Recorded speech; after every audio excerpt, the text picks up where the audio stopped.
would like to welcome Mrinal Sinha, Chief Human Resources Officer, CARS 24, to present the case study. This session is in partnership with LinkedIn Talent Solutions. Mrinal, if you're there, you can unmute yourself and come on camera. Hi, thanks. Thank you. Thank you so much, Shipra, for having me over. Right. Hello, am I audible? Yeah. Hello. Yes, you are. You can go ahead. Yeah, sure. Thanks. So I'll cut this discussion up. I'm a little short on time, but I'll cut this discussion to 2 or 3 things. See, at Cast 24, there are a couple of key things which we are observing right now. See, one of the things is the company has seen a hyper growth over the last 5 years. Right, and we have grown. We have accelerated both from a revenue point of view as well as from an employee base point of view. Now, very high over the last 8 months, we have practically doubled our headcount and still growing strong. Right, the company's brand image has also shaped up significantly, and there are the repositioning of the entire brand is also happening at the same time. Right, and there are 2 or 3 things which are converging at this point in time.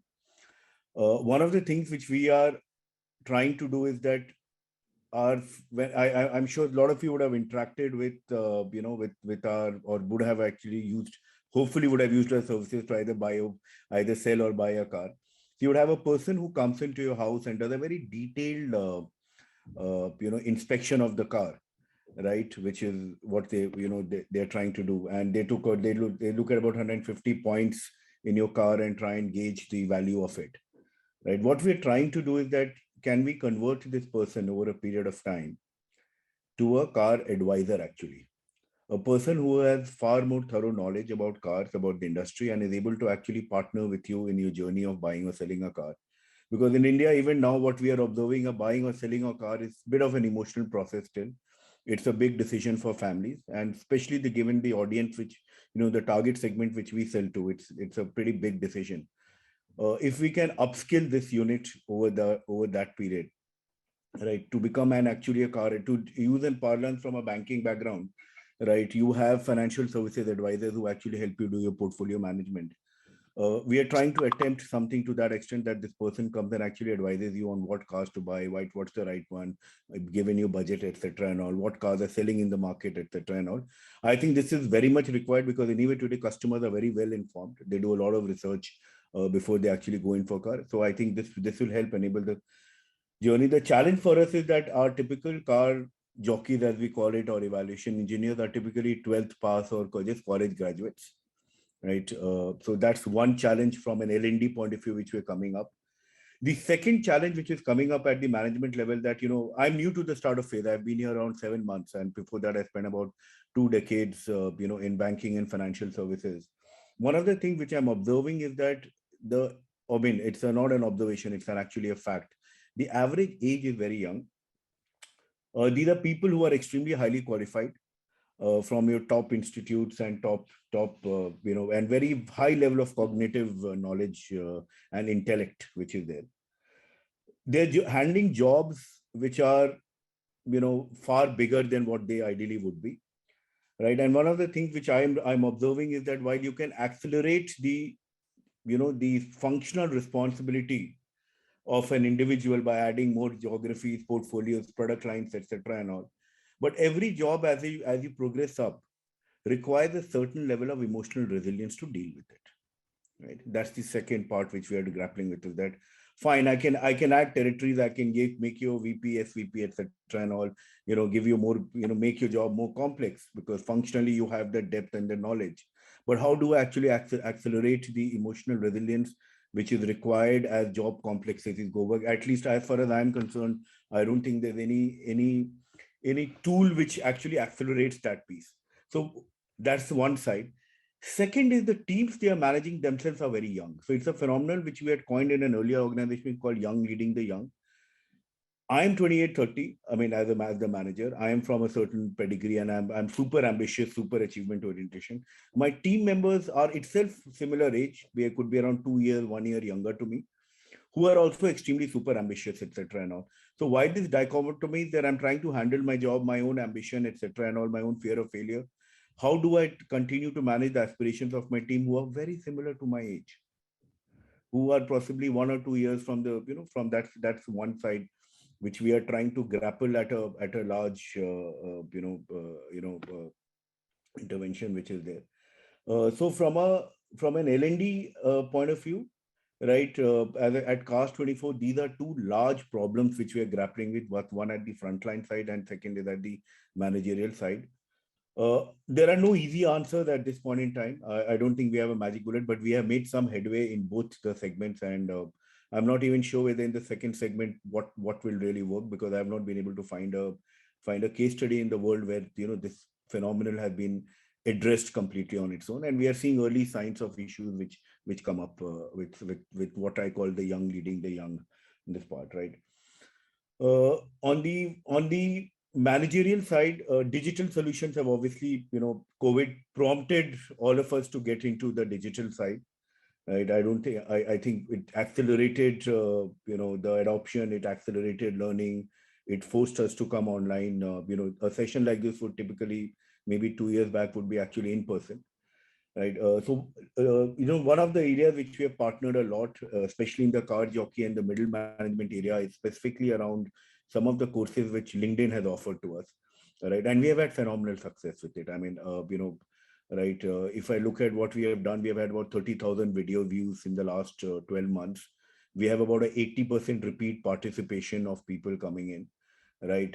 Average number of close to 8 hours. Last year every employee has gone through on that part. And beauty of the entire process is a lot of it has not been driven the typical way that HR drives, licking out dashboards, asking people, "Acha kitna aapka itna percentage usage हुआ," etc. And a lot of it has been self-driven, which was a big behavioral change which I observed. Typically in previous organizations, what we used to observe was, HR used to follow up, push. Okay, there's been dashboards.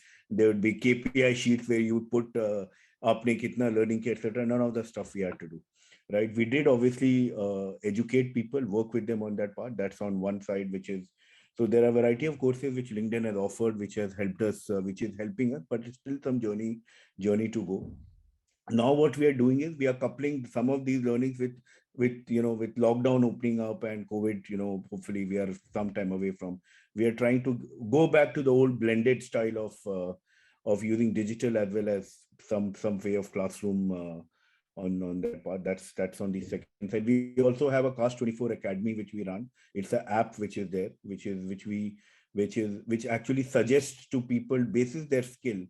So what we have done is we have linked the Cast 24 Academy to the sales dashboard, right? And depending on so on a month-on-month basis, depending on what area, if it's inspection miss, if it is poor, so we have a set of parameters which we have already linked it to. It nudges courses and refresher courses to people on its own who are below performer, who are slightly below performer. So that's one part which has worked really well for us. I don't think this would have been possible 2 or 3 years back when the system itself nudges you, linking it to the sales dashboard. On the managerial side, what I spoke about young leading along, we are trying, we are working towards a series of initiatives where we are trying to get mentorship programs. But what I've realized is that eventually you can do mentorship, coaching, etc. and all, but you need to provide an ecosystem in the organization for people to express themselves, right? That's what the biggest thing which my sense is. When I say express themselves, we are trying to move towards what I call, and these are all ideas which have been tried in other companies, but we are trying to move towards the process of continuous, continuous conversations on a quarterly slash weekly basis as much as possible. We are trying to balance it that it doesn't become like a checklist which has to be done, but try and set a process in where there are conversations either through weekly business meetings or through monthly meetings or through skip levels meetings. Those conversations with a select set of leaders keep on happening, trying to work together whether we can identify early signs of issues which people are grappling with and deal with that. So that's fundamentally what we are trying to do at Cast 24 from an L&D point. So there's the technical side of trying to convert people into car advisors. That's one large initiative which we are running. The second side is on the managerial side, which is of getting people to be emotionally more resilient as well as I think the third pattern which we are grappling now, and it's coming up again, this is a pattern which was not existing in India. It's a trend that started off. People have started asking for, so the traditional model of time has shifted, right? I missed John's session, but I think it was possibly in similar direction. The traditional model has shifted in the sense that it's not that people want structure of time; they want flexibility of how they want to work. So when I say that, what I mean is that people are saying that on a given year, given my personal priorities, I'll work with you as a full-time person. Next year, I want to work as a part-time. Maybe I want to work only for 3 or 4 months. The third year, because possibly of some other important priority, I might want to take a break for 6 months, or I might want to work only certain number of hours in a week, right? So they are asking for flexible of employment contracts, right? And this is one trend which I've observed, which has started coming up quite a bit.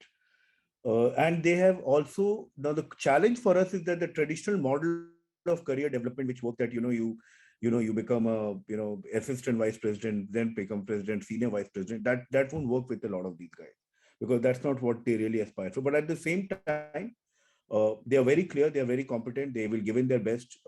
They want the money which comes along with it. Obviously, finance is important, but I guess priorities in life has shifted for them, or time as a concept has become more important. And I think it's got accelerated during COVID, that where am I utilizing my life overall from a priority point of view. So that's a difficult one again, which we are trying to work together, different career models which are there. We are also trying to see how we can move transition to a skill-based promotion system rather than just a pure job-based promotion system, etc. and all, which works well for a knowledge industry like ours, but it's still early days for us in some of these. So these are some of the large patterns which we are trying to work and grapple with at Cars 24 at this point.